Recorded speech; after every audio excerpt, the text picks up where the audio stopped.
Le arrancó el alma a sus rivales antes de lanzar un solo golpe.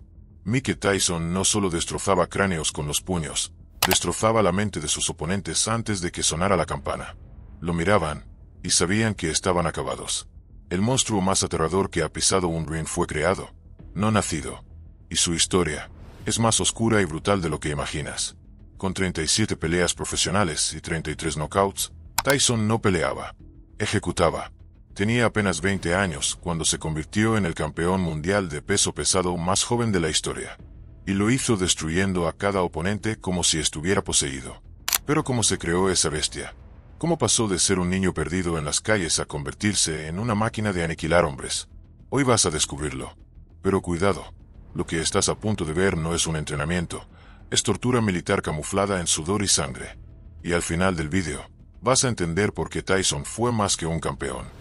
Fue una fuerza de la naturaleza, hasta que todo se derrumbó. Pero no nos adelantemos.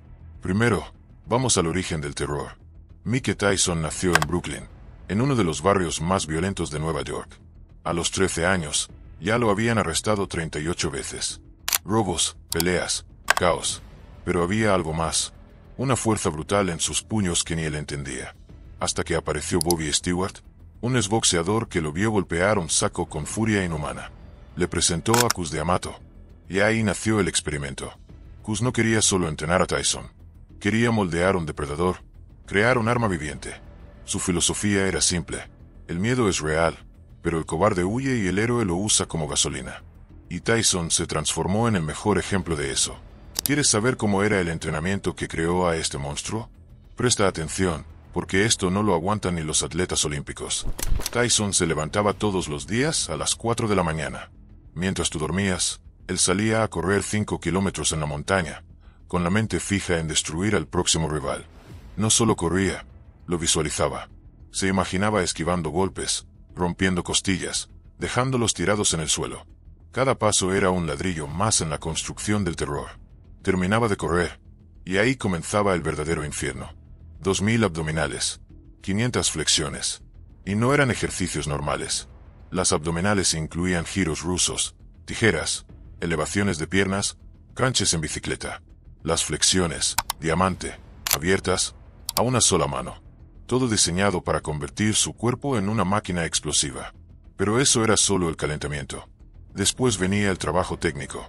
Aquí es donde Cus le enseñó el famoso estilo PECO, que convirtió a Tyson en un misil teledirigido. El saco pesado, 12 asaltos, sin parar. Velocidad, 4 rounds de bolsa rápida, con coordinación sobrehumana. Combinaciones, una y otra vez, gancho al hígado, uppercut al mentón, 1-2 que podían apagar luces de estadio. Y el sparring, no era un entrenamiento, era una guerra. Cus metía rivales frescos cada 2 rounds para que Tyson estuviera siempre bajo presión. Le lanzaban golpes, lo empujaban al límite, pero él respondía con más furia. Muchos sparrings salían del ring llorando. Otros, directamente renunciaban a boxear. Porque enfrentarse a Tyson era como mirar a la muerte a los ojos. Pero lo más aterrador no era su fuerza, era su mente. Tyson entrenaba el psicológico igual que el físico. Meditaba, visualizaba cada pelea durante horas. Se imaginaba entrando al ring como un gladiador romano. No pensaba en ganar. Pensaba en quebrar a su oponente por dentro. Hacía que se rindieran antes de lanzar el primer golpe. Porque Tyson nunca dudaba. Y eso lo hacía invencible. Cus lo preparó para convertir su rabia en gasolina. Tyson no escapó de su pasado. Lo usó como un arma.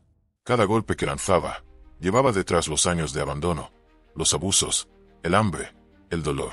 Todo explotaba en ese momento. Y el mundo lo miraba sin poder creerlo. Ahora dime, ¿vas a irte del vídeo ahora que sabes solo el principio? Porque lo peor está por venir. Lo que viene más adelante te va a volar la cabeza. Tyson hizo cosas que nadie más se atrevió a hacer.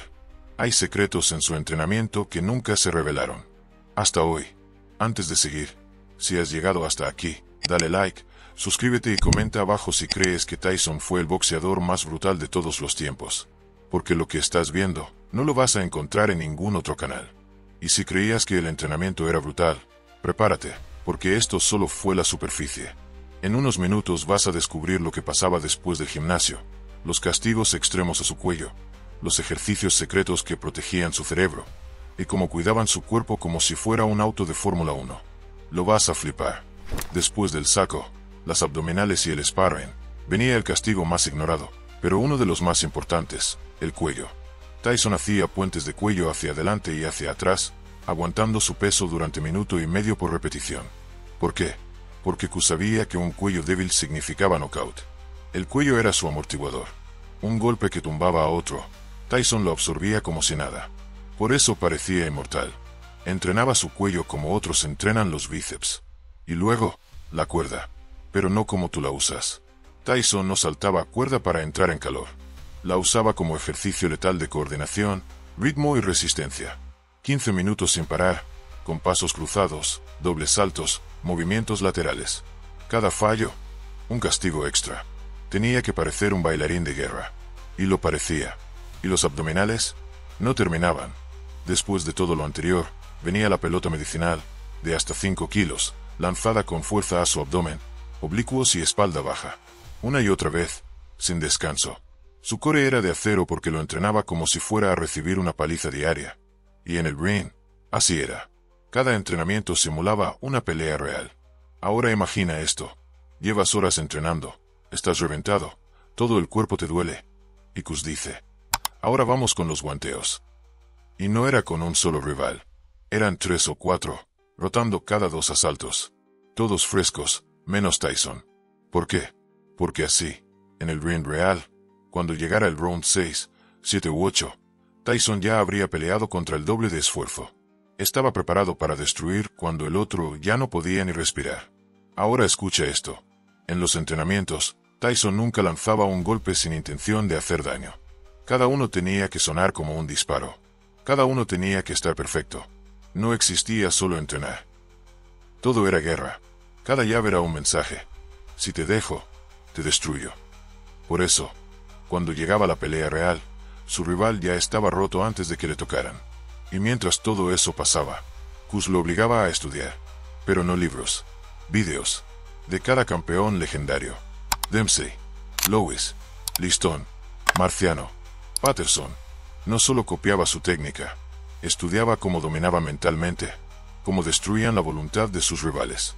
Tyson lo absorbía todo. Era un monstruo físico, pero también un archivo viviente de historia del boxeo.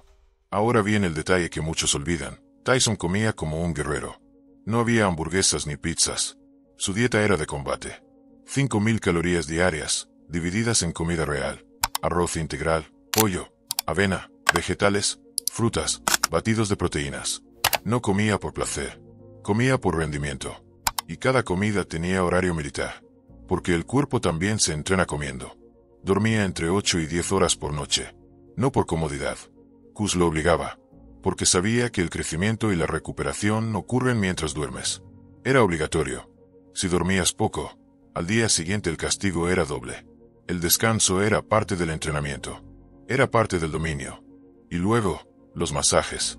No eran lujos. Eran como afilar un cuchillo. Masajes profundos cada semana. Estiramientos diarios, baños helados. El cuerpo de Tyson era una máquina calibrada para explotar sin romperse. Cada músculo, cada tendón, cada fibra, recibía mantenimiento como si fuera un Fórmula 1. Y así, día tras día. Sin vacaciones. Sin fines de semana. 365 días al año. Porque Cus tenía una regla. Si descansas un día, hay alguien que no. Y ese alguien te va a arrancar la cabeza. Tyson lo creyó al pie de la letra. No descansaba. Nunca. Pero ahora, escuche bien esto. Todo este sistema no era aleatorio. Era una fábrica de campeones, diseñada por Cus D'Amato desde cero. Cada ejercicio, cada hora, cada golpe, tenía una razón. Tyson no improvisaba. Ejecutaba un plan maestro para crear al luchador más temido del planeta. ¿Y sabes qué es lo más loco? Que todo esto pasó antes de que cumpliera 21 años. Con solo 20, ya era campeón del mundo. Y no porque ganó por puntos, porque nadie sobrevivía más de 2 rounds con él. Sus rivales caían como si hubieran sido atropellados por un tren. Muchos ni siquiera lanzaban golpes. ¿Para qué? Estaban paralizados. El aura de Tyson mataba la voluntad de pelear. Y eso era parte del plan. Pero lo que nadie esperaba es que esa máquina perfecta comenzara a romperse desde dentro. Más adelante te voy a mostrar el inicio de su caída. la traición, los excesos, las malas decisiones, y cómo ese monstruo de hierro empezó a oxidarse poco a poco. Y te advierto, la caída de Tyson no fue un accidente. Fue una cadena de errores que destruyeron todo lo que se había construido. Tyson lo tenía todo: fama, poder, millones, miedo. Pero lo que no tenía era control. Después de la muerte de Cus de Amato, todo se empezó a desmoronar.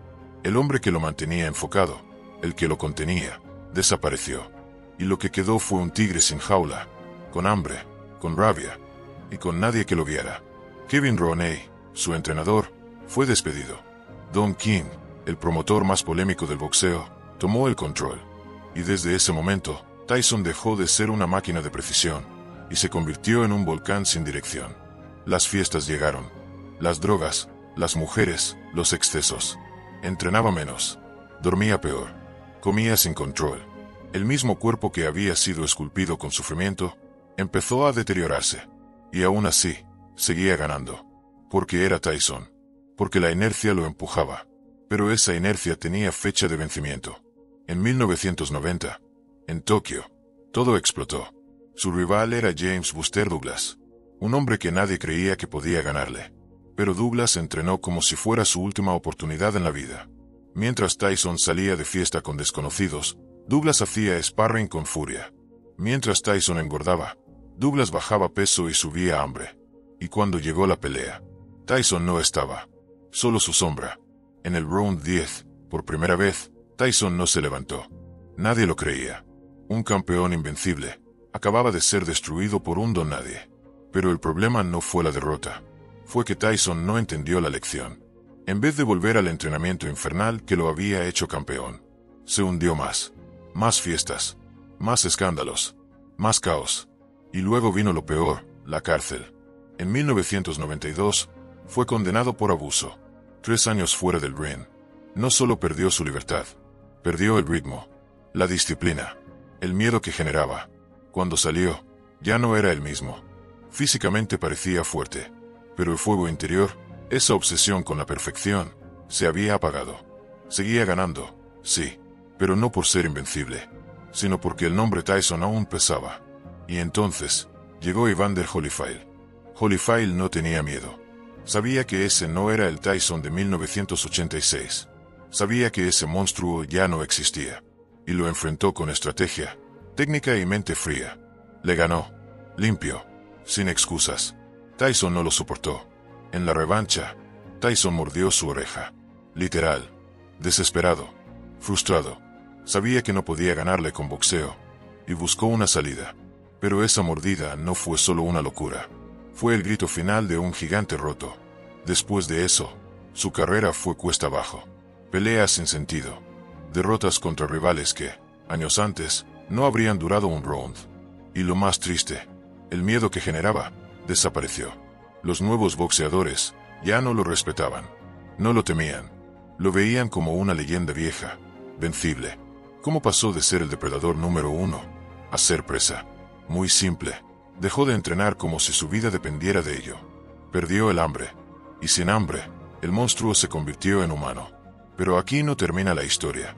Porque Tyson no se quedó ahí. Años después, sin millones, sin títulos, sin excusas, se reconstruyó. Y lo que hizo en su regreso, cuando ya todos lo daban por acabado, te va a dejar sin palabras. Porque hay una parte de la historia que nadie cuenta. Lo que Tyson hizo cuando nadie miraba. Cuando no había cámaras. Cuando solo quedaba él, su sombra, y una elección. Tyson desapareció del foco. Sin dinero. Sin campeonatos. Sin nadie diciéndole qué hacer. Y ahí, tomó la única decisión que nunca había tomado: reconstruirse solo. Volvió a correr. Volvió al saco. Volvió a la rutina. No por obligación. Por necesidad. Sin cámaras. Sin público. Sin rivales. Solo él y el recuerdo de lo que fue. No quería pelear. Quería vivir. Dormía bien. Comía limpio. Entrenaba todos los días. Ya no era un boxeador. Era un hombre en busca de paz. Pero su cuerpo respondió. Y cuando volvió a moverse como antes, el mundo lo notó. Clips de segundos se hicieron virales. Millones veían al viejo Tyson moverse como un rayo. Había vuelto. Aceptó una exhibición. No por fama. Para cerrar un ciclo. Subió al ring con Roy Jones Jr. Y esta vez, no fue por sangre. Fue por respeto. Movimientos precisos. Respiración medida. Golpes limpios. Demostró que no hace falta tener 20 años para ser temido. Y fuera del ring, fue más impactante. Hablaba con sinceridad. Sin gritar. Sin actuar. Contaba sus errores. Se reía de su pasado. Y mostraba que el verdadero Tyson nunca fue el monstruo. Fue el sobreviviente. Ya no imponía con violencia. Imponía con verdad. Y cuando todos pensaban que ya no quedaba nada por ver, hizo lo más inesperado. Con más de 50 años, Tyson no solo volvió al ring. Volvió a ser peligroso. La potencia seguía ahí. El instinto seguía ahí. Pero ahora tenía algo nuevo, control. Ya no necesitaba pelear para sobrevivir. Peleaba para demostrar que el fuego interior nunca envejece. Entrenaba como antes. Corría al amanecer. Hacía abdominales como si tuviera 20. Pegaba como si nunca se hubiera ido. Y lo más increíble, ya no necesitaba que el mundo lo temiera. Ahora el mundo lo respetaba. Se convirtió en símbolo de disciplina, redención y evolución. Pasó de ser un ídolo roto a ser ejemplo de cómo levantarse del suelo sin ayuda. Porque Tyson ya no representa la destrucción. Representa lo que pasa cuando decides no rendirte. Y esa es la verdadera historia. No solo del campeón, sino del hombre que volvió del abismo. Del niño que creció en la violencia. Del monstruo que dominó el mundo. Del preso que lo perdió todo. Y del hombre que, sin fama ni excusas, volvió a ser leyenda. Si esto te inspiró, si te sorprendió, si no sabías nada de esta parte de su vida, dale like, suscríbete y comenta qué parte te impactó más. Y recuerda algo, el monstruo no era solo fuerza, era disciplina, hambre y voluntad. Y tú también tienes eso dentro. La pregunta es, ¿vas a usarlo? Nos vemos en el próximo video.